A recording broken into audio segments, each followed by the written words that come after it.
नमस्कार साथियों, मैं आपका साथी अनिल गुर्जर। साथियों, आज के इस वीडियो में हम बात करेंगे कक्षा 5वीं व 8वीं की वार्षिक परीक्षा के मूल्यांकन के संबंध में। साथियों, मूल्यांकन संभवतः बहुत ही तीव्र गति से होगा, जिसमें कि सभी जिलों में मूल्यांकन संबंधी आदेश जारी कर दिए गए होंगे। साथियों, इसमें जो महत्वपूर्ण बात है कि इस वर्ष कुछ कार्य मूल्यांकन में ऑनलाइन होंगे, जो कि आपको बहुत ही सावधानीपूर्ण तरीके से करना होगा, क्योंकि एक बार उसको फाइनल सबमिट करने के बाद में उसमें किसी भी प्रकार का चेंज नहीं होगा। तो साथियों, इसमें सबके अपने अपने अलग दायित्व है। कुछ हेड वैल्यूबर हैं और 25-25 के हिसाब से मूल्यांकन करता है प्रत्येक विषय के।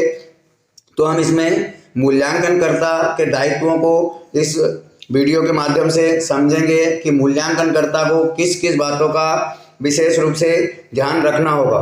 साथियों, अब हम चलते हैं सीधे मूल्यांकनकर्ता के दायित्वों पर। तो ये जो आप देख रहे हैं, इसमें मूल्यांकनकर्ता के दायित्व जो कि 11.5 पर दिया गया है। साथियों, इसमें हम एक एक बिंदु को यहाँ पर समझेंगे।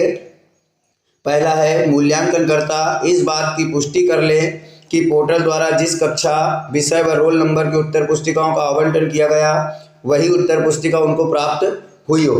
साथियों, जब हमें हेड वैल्यूबर के द्वारा कापियाँ दी जाएंगी, रिसीव कराई जाएंगी हमें, उस समय आपको चेक कर लेना है कि जो रोल नंबर की लिस्ट हमें दी जा रही है या जिस स्कूल की कापियाँ दी जा रही है वही कापियाँ हो, कहीं दूसरे रोल नंबर की कापी आपके पास ना आए। उसके बाद में मूल्यांकन हेतु उपलब्ध कराए गए आदर्श उत्तरों को भी मूल्यांकनकर्ता का आधार माना जाए। साथियों, जो आदर्श उत्तर पोर्टल से जनरेट होकर के आप लोगों को दिए जाएंगे, चाहे वो पीडीएफ के माध्यम से दिए जाए या फिर हार्ड कॉपी में, लेकिन आप लोगों को उत्तर के लिए उन्हें ही मूलतः जो है मान्य करना होगा। किसी भी स्थिति में एवरेज मार्किंग नहीं करना है।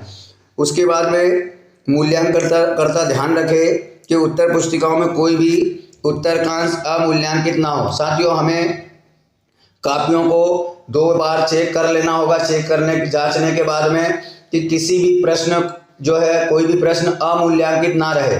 और अगर आपने मूल्यांकन कर दिया है तो उसका जो फाइनल जोड़ है उसमें उसका अंक ना छूटे। मतलब हमें बहुत ही सावधानीपूर्ण तरीके से उत्तर पुस्तिका की जांच करके ही उसको फाइनल ओके करना होगा। उसमें एक और बिंदु दिया गया है कि आपको 1/2 यानी आधे अंक से कम नहीं देना है। किसी भी स्थिति में आप 1/4 अंक या इस प्रकार से 1/3 अंक छात्र को नहीं दे सकते। कम से कम आधे अंक तक उसको देना है। या तो आप 0 भी दे सकते हैं या आधा अंक, उससे कम नहीं देना है।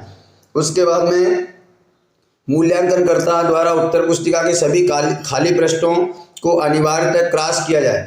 बच्चे ने अगर कोरे पेज छोड़े हैं, नहीं लिखा है, तो बाकी सभी जितने भी पृष्ठ बचते हैं जिस पर बच्चे ने कोई कार्य नहीं किया है, उन पृष्ठों को हमें क्रॉस से लगाना अनिवार्य होगा।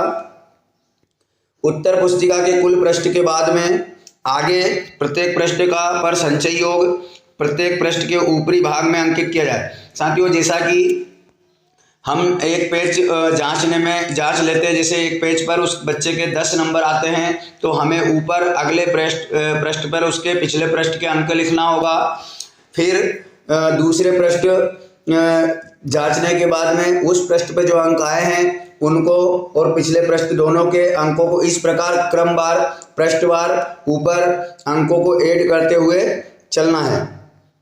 साथियों, मुख्य पृष्ठ पर कुल प्राप्त अंकों की प्रविष्टि अंकों।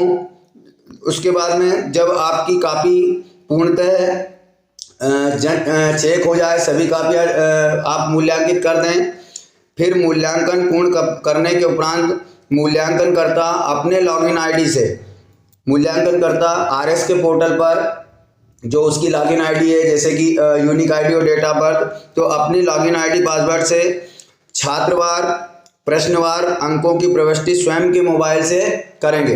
साथियों, जो हेड वैल्यूअर द्वारा आपको जिस स्कूल की कॉपी रिसीव कराई जाएगी, तो जब आप अपनी आईडी खोलेंगे विषयवार, तो आपके पास उन छात्रों के रोल नंबर से सूचियां ओपन हो जाएंगी मोबाइल पर, और आपको रोल नंबर वार ऑनलाइन तरीके से जो अंक बच्चों ने प्राप्त किए हैं उन अंकों की प्रविष्टि अपने मोबाइल से पोर्टल पर करना होगा।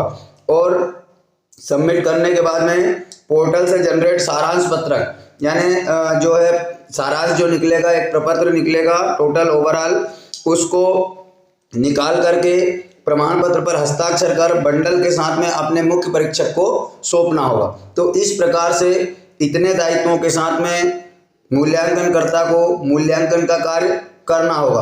और साथियों, जो भी आपको इस कार्य में समस्या आएगी उसको अपने मुख्य परीक्षक जो हेड वैल्यूअर रहेंगे विषयवार, हर विषय का एक हेड वैल्यूअर रहेगा, उसको उनके साथ अपने को उन समस्याओं को साझा करके हल करना है। किसी भी तरीके से गलत कार्य नहीं करना है। तो साथियों, आशा है मूल्यांकन के संबंध में आपको जानकारी समझ आई होगी। साथियों, इसमें प्रत्येक कॉपी के लिए 3 रुपये का यहाँ पे प्रावधान दिया गया है। एक कॉपी का आपको 3 रुपये दिए जाएंगे। एक दिन में आपको 40 से 50 कॉपियों के बीच में चेक करना है। तो इस प्रकार से इस आदेश में संपूर्ण जानकारी है, ये आदेश सभी जगह पहुंच चुका होगा। तो साथियों, आपको मूल्यांकन से पहले एक बार इस आदेश को अच्छे से अध्ययन कर लेना है। तो साथियों, मिलते हैं इसी प्रकार की नई जानकारी के साथ अगले वीडियो में। तब तक के लिए जय हिंद।